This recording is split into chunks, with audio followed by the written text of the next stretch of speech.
Hello students, आप सभी का स्वागत है आपके अपने YouTube channel A to Z NCERT facts में। रेलवे गणित बूस्टर नामक सीरीज जो हमारा चल रहा है उसका सेट 2 में आप सभी का स्वागत है। तो जो सेट 2 में हम लोग करने वाले हैं इसमें डेली की तरह top 10 railway previous year question जो कि 2024-25 में आए हुए एग्जाम से होंगे, जो railway group D, NTPC, ALP technician, JE या फिर आरपीएफ सभी एग्जाम्स में इक्वली यूजफुल होंगे। तो ये सवाल किस दिन से है ये भी आप देखते चलिएगा। तो जो चैनल में आप नए हैं तो जरूर आप चैनल में जुड़ जाएं और इसका लाभ उठाएं। कलम कॉपी लेके बैठिएगा, वीडियो को पॉज करिए और सवाल बनाइए, और नहीं बनता है फिर तुरंत में आप इसका एक्सप्लेनेशन देखिए। तो जो पहला सवाल जो आपके सामने है क्या कहता है, किसी आंकड़ा समुच्चय का बहुलक और माध्य का 28.4 और 88 है। आंकड़ा समुच्चय का माध्य क्या है, आपको यही निकालना है। मूलानुपाती सूत्र का उपयोग करें। यहाँ जो दिया हुआ है निर्देश वो तो अलग सी बात है। आप देखिए आपका क्या क्या दिया हुआ है, तो आपका दिया हुआ है बहुलक और आपका क्या दिया हुआ है माध्य का। सूत्र हमारा क्या होता है इसको हम लोग बात करते हैं। सूत्र एकदम सीधा है कि बहुलक बराबर 3 माध्यक माइनस 2 माध्य, ये आपका सूत्र है। सूत्र याद रखने का तरीका, माध्यक में 3 अक्षर है, 3 माध्यक, माध्य में 2 अक्षर है, 2 माध्य, तो 3 में 2 घटा दीजिए, बस लंबा वाला आपका बहुलक बचेगा। तो बहुलक आपका कितना दिया हुआ है, तो 28.4 दिया हुआ है। अब 3 माध्यक, माध्य का आपका कितना दिया हुआ है, तो 88 दिया हुआ है। अब माध्य निकालना है, चलिए इसको x मान लेते हैं। ये 2x को इधर ले आइए और उसके बाद 3 गुनी 88 गुना कीजिए, 3 8 24, 3 8 24 और 2 कितना हो जाएगा 26 माइनस कितना 28.4। अब इसको आप घटा दीजिए और घटाने के बाद 2 से डिवाइड कर दीजिए, बस आपको इतना ही तो करना है। तो चलिए घटाइएगा तो यहाँ पर पॉइंट बैठेगा, तो 10 में 4 गया तो कितना बचा, तो 6 बचा। और उसके बाद यहाँ 3 में 8 गया तो कितना बचा, तो 5 बचा। और उसके बाद 26 में आपका 26 में 2 गया तो कितना बच जाएगा, अच्छा यहाँ 26 के बजाय 25 बचेगा, 25 में 2 कितना हो जाएगा, तो 23 हो जाएगा। अब यहाँ पर आप क्या देखेंगे कि यहाँ x बराबर क्या हो जाएगा 235.6/2, तो इसको आप बस काट दीजिए, बस यही आपका आंसर हो जाएगा। तो क्या आ जाएगा 117.8। आप इसको काट के देखें तो आपको यही आएगा, 2 से आप भाग दीजिएगा तो देखिए आपका जवाब यहाँ पर दिख रहा है। अब देखिए यहाँ पर ऑप्शन से आपको ख्याल रखना है कि किस में आपका सीधा पकड़ रहा है, एकदम डायरेक्ट।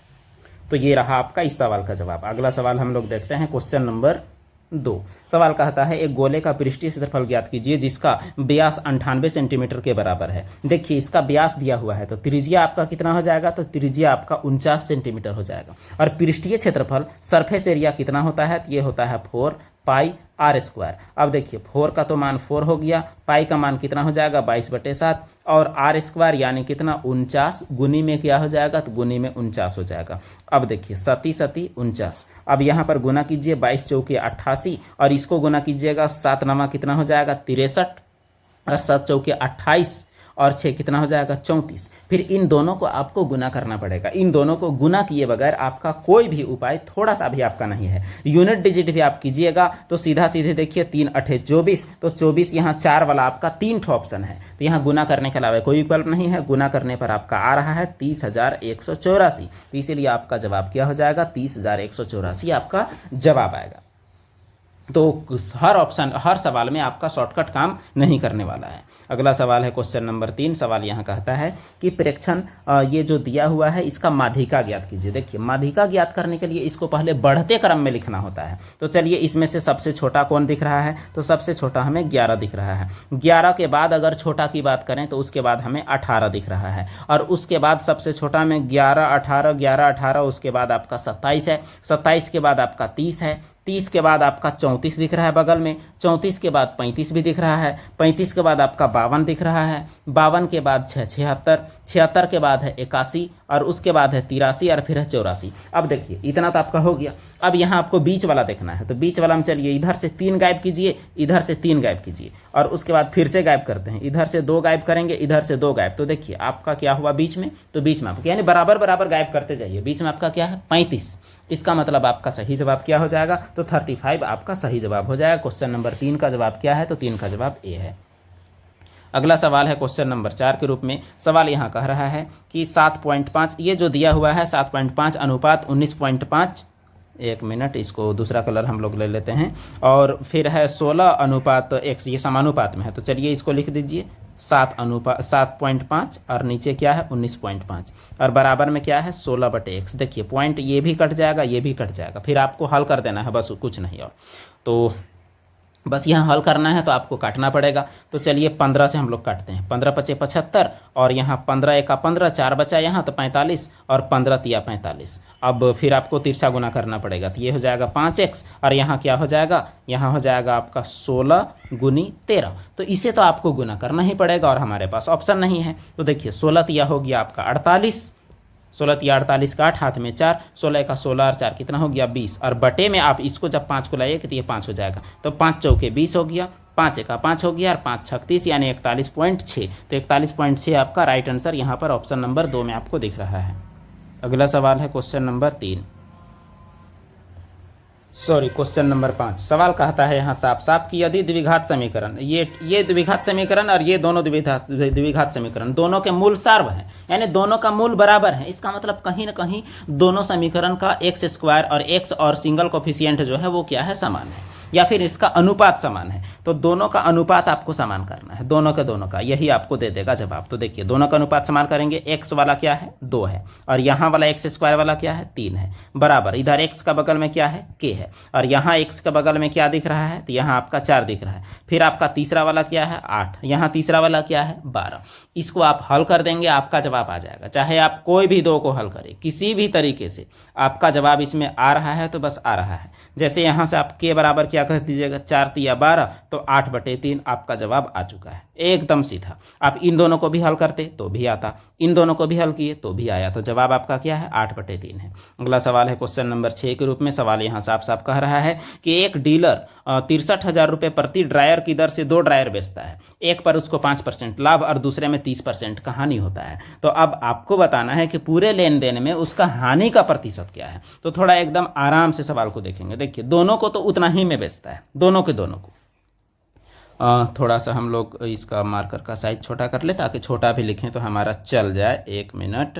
दोनों को बेच रहा है कितना में, तो 63,000 में बेच रहा है दोनों को। एक बार है 5% लाभ, यानी पहला कंडीशन में 105% बराबर कितना है, तो 105% बराबर है 63,000 और दूसरा कंडीशन में 30% हानि का मतलब है 70% बराबर कितना हो जाएगा, तो 63,000। ये हुआ पहला कंडीशन एक तरफ दूसरा कंडीशन। तो देखिए पहला कंडीशन में उसका क्रय मूल्य आखिर कितना रहा होगा, ये बात हम लोग निकालते हैं। तो देखिए 21 पचे 105 और 21 तिया कितना हो जाएगा, तो 21 तिया 63। 5 से करिएगा तो 5 छक कितना हो जाएगा 30। तो x का मान कितना आ गया, तो एक बार आ गया कितना हजार, तो 60,000 आ गया। अब इस कंडीशन में निकालते हैं 100% बराबर, तो क्या निकलेगा, ये जीरो कटा ये जीरो कटा, 7 नामा कितना हो गया, तो 63। तो x बराबर कितना हो जाएगा, तो 90,000। यानी एक बार क्रय मूल्य है 90,000 और एक बार जो क्रय मूल्य है वो क्या है, तो वो है आपका 60,000। 2 बार अलग अलग आपका क्रय मूल्य है। अब फिर देखिएगा यहाँ दोनों को जब आप जोड़िएगा तो आपका जो क्रय मूल्य निकलेगा वो आपका कितना निकलेगा, 9 6 15 यानी 1,50,000 निकलेगा। और दोनों बार में आपका विक्रय मूल्य जो होगा 63 दूनी आपका 126,000 होगा। तो आपको बताना है हानि प्रतिशत क्या है। तो 1.5 लाख का सामान 1,26,000 में बेच रहे हैं, तो हानि आपका क्या है, हानि आपका सीधा है आपका 24,000 कितना में, तो 1,50,000 में इतना है गुनी 100। बस इसी को तो आपको हल करना है। ये 00 कटा, ये 00 ये वाला कटा, अब कितना बच गया आपका 240/15 आपका बच गया। यही तो आपका जवाब देगा। तो देखिए 15 एका 15 और उसके बाद 9 बचा, 15 9 24, 15 6 90। तो देखिए 16% आपका जवाब हो जाएगा कितना, इसका 16% इसका सही जवाब है क्वेश्चन नंबर 6 का। अगला सवाल है, देखिए ये सवाल लिखना पड़ा है इसलिए कहे कि कॉपी करना थोड़ा मुश्किल हुआ। सवाल में यहाँ सीधा भिन्न का जोड़ पूछा हुआ है, तो आपको बस बताना है भिन्न का जोड़ और यहाँ क्या ही करना है। देखिए अगर नीचे सेम हो तो कुछ करना नहीं है, यानी ऊपर वाला को जोड़ना है। तो 3 हुआ, 1 हुआ और 2 हुआ, कितना हो गया 3 1 4 और 2 6 यानी 6/8 और प्लस में कितना है 5/16 और उसके बाद माइनस में कितना है, तो 2 है। अब सबको बराबर करने के लिए इसको भी नीचे 16 कर दीजिए और ऊपर भी आप 16 कर दीजिए और यहाँ भी आप गुना 2 कर दीजिए, वहाँ भी आप 2 कर दीजिए। अब देखिए अब सब बराबर हो चुका है, सब के सब बराबर। तो 6 दूनी 12 और 5 कितना हो गया 17 माइनस 16 दूनी कितना 32 और नीचे आपका क्या हो गया, तो 16। अब आपको घटाना पड़ेगा, तो 12 में 7 गया तो कितना बचा, तो 5 यानी 15 बचेगा। तो 15/16 वाला आपका जवाब हो जाएगा, यानी ऑप्शन नंबर सी आपका राइट आंसर हो जाएगा। अगला सवाल है क्वेश्चन नंबर 8। सवाल यहाँ कह रहा है कि जब 30, 15, 21, 11 में प्रत्येक में x जोड़ा जाता है तो इस क्रम में प्राप्त संख्याएं समानुपात होती हैं। तो समानुपात होती हैं, तो अगर ऐसा कंडीशन है तो y का आपको मान ज्ञात करना है। इस सवाल में बस इतना ही। तो देखिए ये सवाल आपको थोड़ा सा अलग वे में ले जाएगा, थोड़ा सा। तो चलिए इसको बारीकी से देखते हैं। जब समानुपात में है x जोड़ा जाता है, कितना हमको पता नहीं है, तो चलिए लिखते हैं 30 + x बटे 15 + x बराबर 21 + x बटे 11 + x। तो पता चलेगा कि कितना जोड़ा जाता है। तो इसको हम लोग को हल करना ही पड़ेगा। तो इसको सबसे पहले आप क्या करिए, सबसे पहले आपको करना है तिरछा गुना। सबसे पहले तो सबसे पहले तिरछा गुना करते हैं। तो तिरछा गुना में 11 से गुना करते हैं। तो 11 तिया कितना हो जाएगा 33, और उसके बाद क्या हो जाएगा 11x। अब उसके बाद चलिए x से करते हैं। तो x गुनी 30, 30x, और उसके बाद x का क्या हो जाएगा स्क्वायर। अब ऐसे वाले में करते हैं, इधर वाले में 15 और 21 को गुना करते हैं। तो 15 एका 15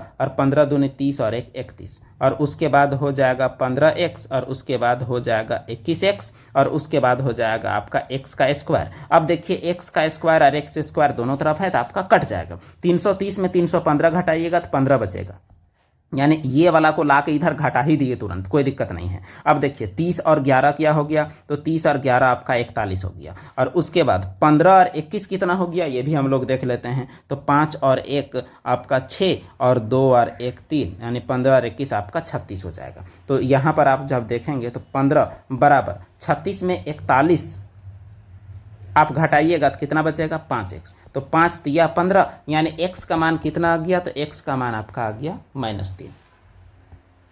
यानी यहां आप 3 जोड़ेंगे या घटाएंगे तो होगा। इसका मतलब ये हुआ कि x का मान क्या आ गया, x का मान -3 आ गया। तो x का मान -3 आने के बाद चलिए इसको यहीं पर मिटा के हम लोग बनाते हैं। आप तो देख ही चुके हैं।